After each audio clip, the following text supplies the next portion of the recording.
Ladies and gentlemen, good evening and welcome. The final barrier to organizing a fight between the undisputed super bantamweight world champion Naoya Inoue and Muradjon Akhmadaliev has officially been cleared.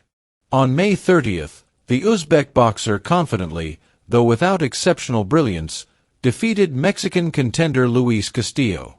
That victory, while not dazzling, was sufficient to cement Akhmadaliev's position as the mandatory challenger and open the path to the most significant fight of his professional career. The question now looming over the boxing world is, can Muradjon Akhmadaliev do what no man has done and stop the monster from Japan? Akhmadaliev's win over Castillo, while methodical, offered a few glimpses of what he brings to the table. He showed sharp combinations, a solid work rate, and decent punching power, culminating in Castillo hitting the canvas. While Castillo recovered to continue, he remained on shaky legs, visibly rattled by Akhmadaliev's clean uppercuts and sharp left hands. This performance, albeit against a mid-tier opponent, underscored Akhmadaliev's fundamental boxing strengths: speed, southpaw stance, and high mobility. These qualities, while often underappreciated, could present real problems for a fighter like Inoue. Akhmadaliev is not just a random challenger. He's a former unified champion with an impressive amateur pedigree and a calculated approach in the ring. His hand speed is among the best Inoue will have faced at super bantamweight. It's worth noting that fighters who possessed quick hands and good rhythm have historically made Inoue work harder to secure victory. We saw this especially in the first clash with Donaire, where Inoue was pushed into unfamiliar territory and had to fight through adversity to emerge victorious. That kind of pressure fight, paired with unpredictable southpaw angles, could at least slow Inoue down temporarily. Furthermore, southpaws are often awkward opponents for conventional fighters. The angle of attack, stance orientation, and defensive movement of left-handed fighters are known to complicate the rhythm of even the best orthodox boxers. Akhmadaliev has shown he's capable of using these attributes to his advantage, especially early in fights when his footwork is at its sharpest and his reflexes are most reactive. His tendency to dart in and out with rapid-fire combinations could keep Inoue honest in the opening rounds. However, boxing is not merely a game of speed and stances. Every boxer, no matter how good, disciplined, or technically skilled, has a ceiling, a limit to their success against superior competition. For Naoya Inoue, that limit might be super bantamweight. Having begun his professional career at light flyweight, Inoue has now moved up 4 weight classes. While he has retained his devastating power and surgical precision, there are signs that the physical demands of competing against naturally larger men are beginning to test him. 118 pounds. Inoue's aura of invincibility showed its first real cracks. Although he defeated both Luis Neri and Ramon Cardenas, he was knocked down in both bouts, a worrying trend for a fighter who previously seemed untouchable. In those matches, we witnessed something rare, Inoue appearing vulnerable. He responded like a true champion, rising from the knockdowns and stopping his opponents with thunderous precision. However, the fact that he has been getting dropped more often is not something to ignore. These knockdowns aren't necessarily signs of declining skills, but may hint at the toll the extra weight is taking on his body. The punches from naturally larger fighters clearly land with a different kind of force. A potential future bout with fellow Japanese star Junto Nakatani, rumored for next year, Inoue might not even enter as the clear favorite. Nakatani is taller, rangier, and hits hard from a southpaw stance. It would be a 50-50 fight, at best.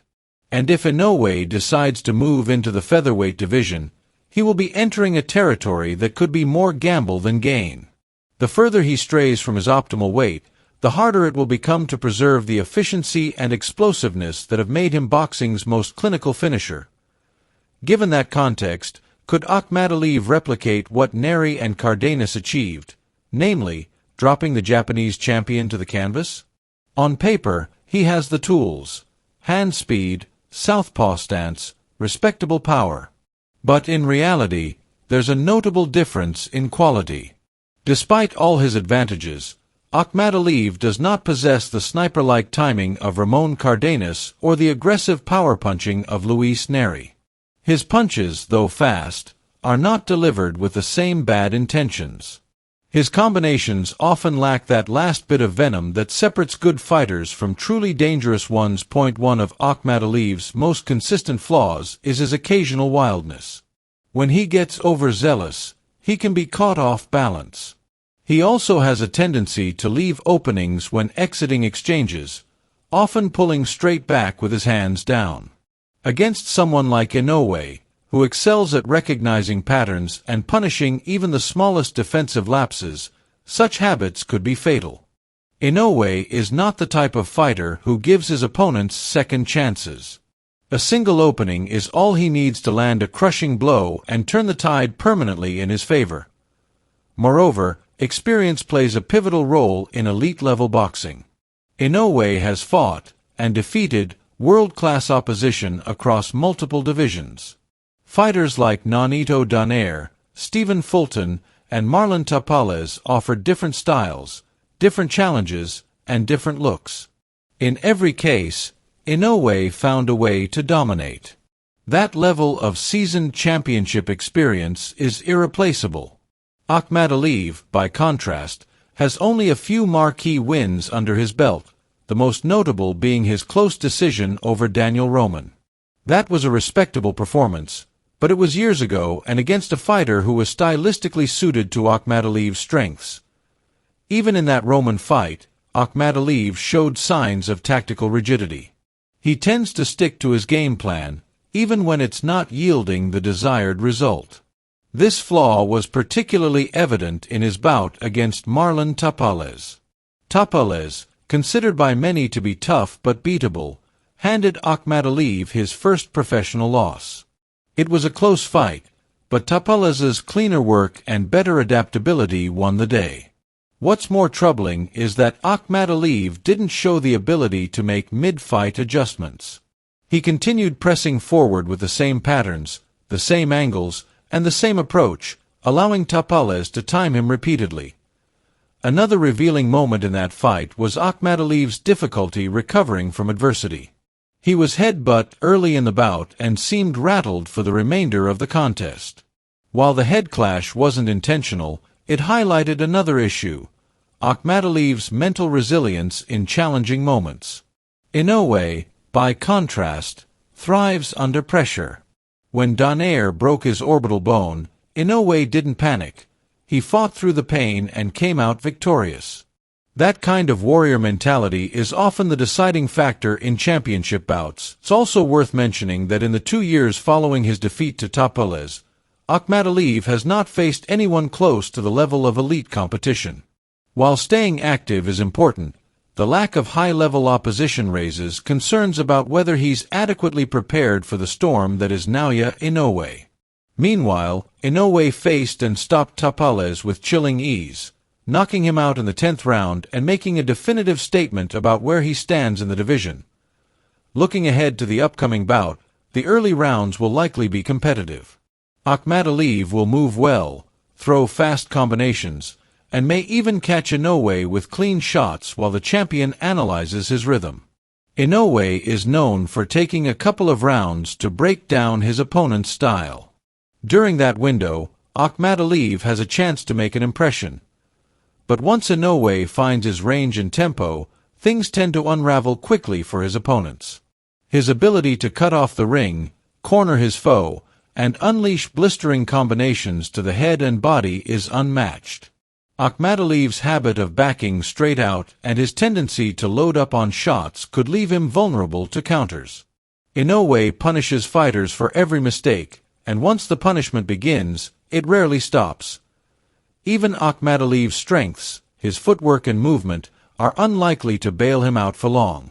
Inoue has become a master at closing distance and trapping elusive fighters.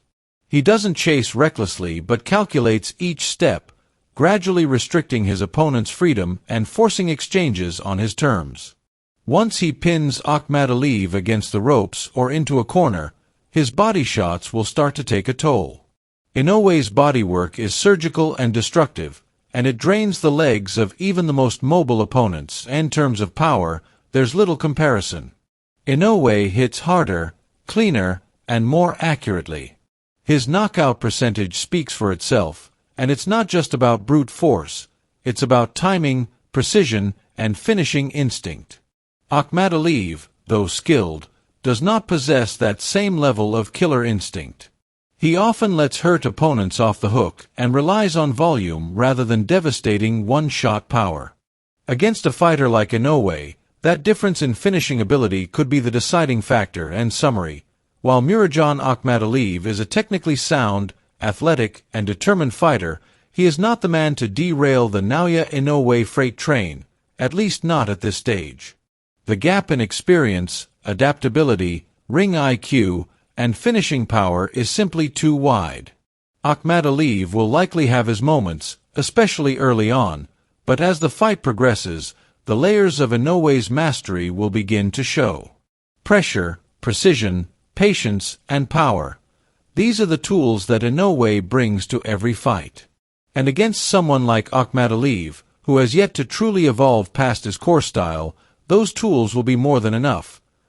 This author's prediction is clear: Naoya Inoue by technical knockout in the 7th or 8th round. Expect a brave showing from the Uzbek challenger, but ultimately, a conclusive victory for Japan's most feared technician.